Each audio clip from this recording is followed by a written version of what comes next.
Սա օգուտ Աստծո գոյության փաստարկների շարքն է։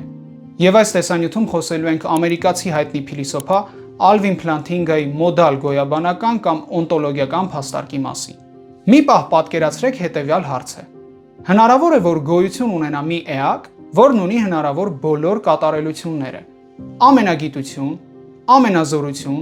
կատարյալ բարություն, մի խոսքով էակ, որից ավելի կատարյալը հնարավոր չէ պատկերացնել։ Եթե ձեր պատասխանը ոչ է, ապա պետք է բացատրեք, թե ինչու է նման էակի գոյությունը անհնար։ Բայց եթե նման էակի գոյությունը գոնե հնարավոր է, ապա այստեղ սկսվում է փաստարկը։ Փլանթինգան ուշադրություն էր հրավիրում մի հետաքրքիր բանի վրա։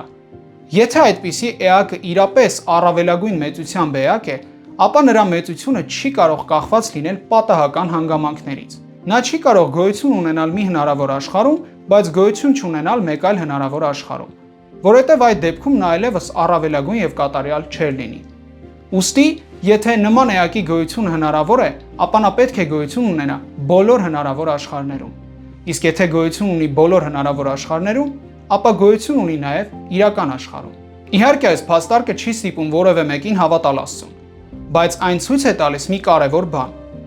Աստծո գաղափարը տրամաբանորեն հակասական չէ, եւ եթե առավելագույն մեծությամբ էակի գոյությունը հնարավոր է, ապա տրամաբանությունը մեզ տանում է դեպի նրա իրական գոյությունը։ Եվ հենց այդպիսի առավելագույն մեծությամբ էակին էլ անվանում ենք Աստված։